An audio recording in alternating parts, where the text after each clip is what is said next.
Hello and welcome. Today I'm going to be showing you how to make French bread rolls, and that's me over here just saying hi. So I am not a baker or chef of any kind, and I found this recipe to be very easy. I come from a Brazilian background, and so I'm very used to having bread in the morning and making French rolls, and I wanted to bake something that wasn't sourdough, and so this is the recipe that best fit that for me.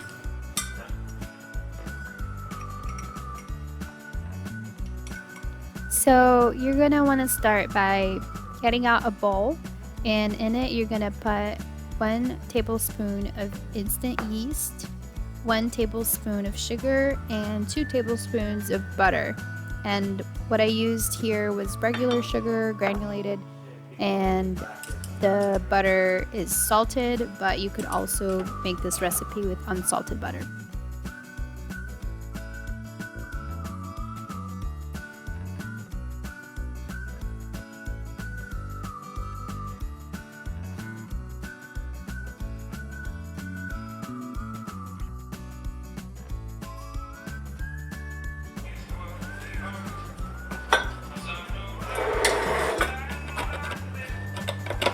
So now you're gonna add the next 3 ingredients, and that's gonna be 3 cups of flour, and this is regular flour. It doesn't have any yeast in it yet, it's just flour.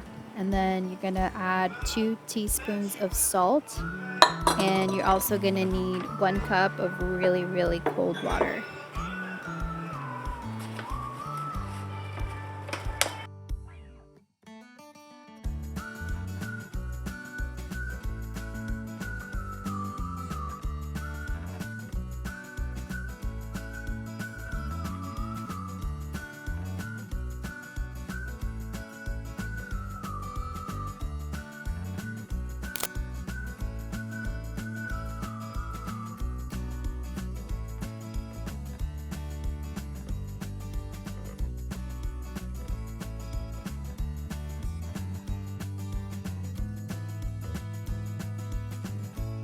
I don't know about you, but what has kept me going and one of the hobbies I've added to my list during this quarantine has definitely been baking.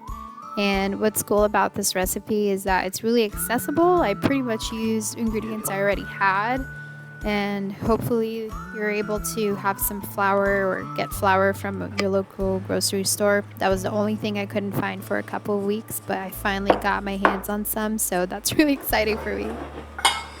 So yeah, so now you're just gonna mix the ingredients together, and I want to give a heads up that unfortunately my dough looks a little bit gooey here, and I just had decided to leave the last cup of flour to put on later, but honestly you don't need to do this. Just put 3 cups of flour, and that should be enough.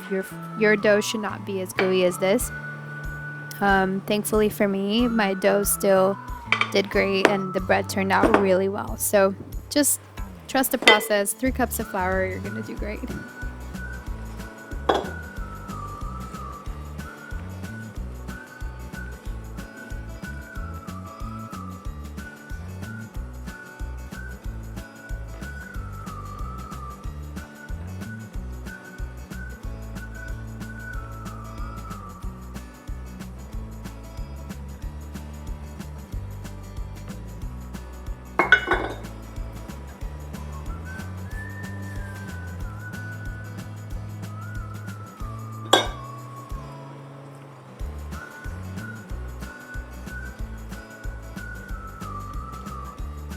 So just a heads up, you might be needing to add a little bit more flour as you start kneading.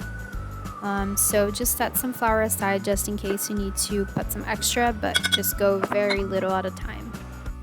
And so now I am kneading the dough for 15 minutes, and I do use a timer so that I make sure I do it for 15 minutes. This is the only time you're gonna do this in the whole, recipe.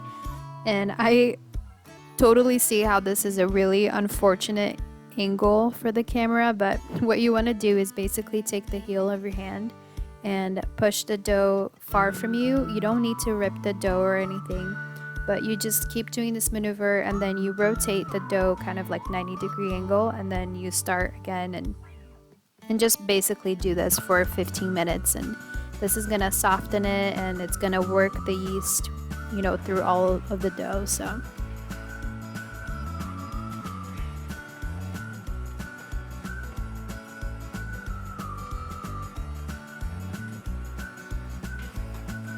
after a whole 30 minutes, your dough should look like this. And I love how soft the dough feels afterwards. If anybody else loves to touch dough after it's rested for a while, it's just so nice. Anyway, so you're gonna uncover it and you're gonna divide it into 7 little balls. I don't really have a method for doing this. I just aim to make them as even as I can. So like I said, like, this recipe is very easy. It's very foolproof. Like, it's not perfect science or anything, but you're still gonna come out with like some really amazing bread.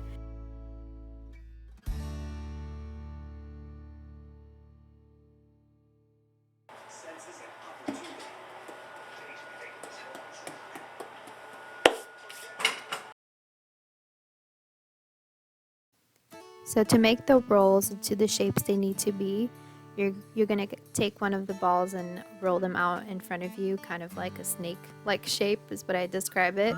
And I didn't have a roller, pinwheel, anything I could use, so I used a water bottle, and it's a really sturdy one. And honestly, it does the job. So if you don't have one of those kitchen equipment things, then you can just use a water bottle like I did. And no, Starbucks is not sponsoring me.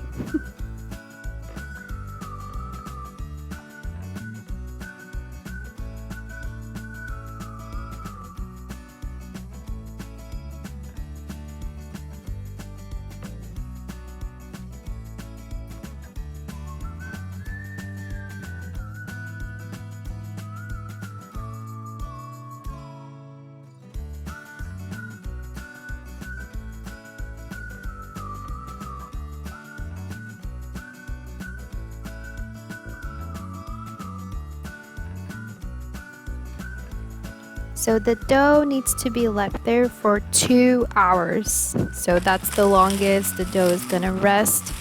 But it's important that you put a timer on for 2 hours, and this is how it should look like after that. You can see that they're really nice and fluffy and big, and that's what you want.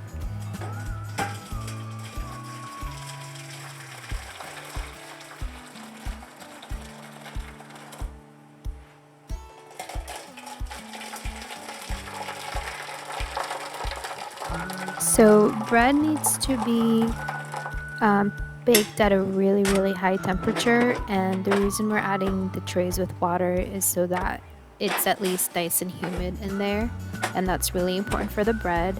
And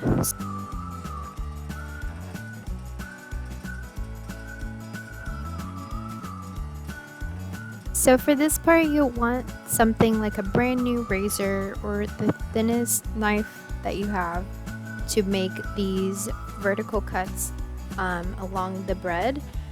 Unfortunately, for the middle bread, you'll see later that I think I went a little bit too deep and the dough flattened a little bit.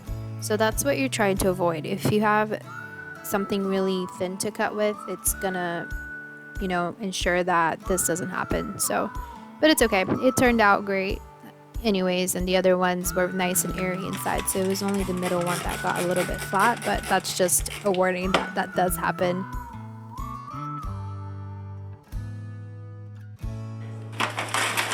This is my breakfast, everyone.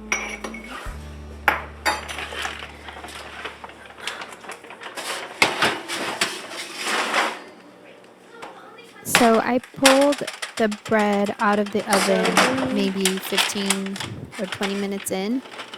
I cut the bread that was in the front like you saw there, and I forgot that I hadn't made a video of it, so I had to put it back inside just so that I could do a quick video. Yeah, so you want to hear that crunchy sound. It's so glorious and nice and soft and yummy, and the best thing that you can ask for bread to be.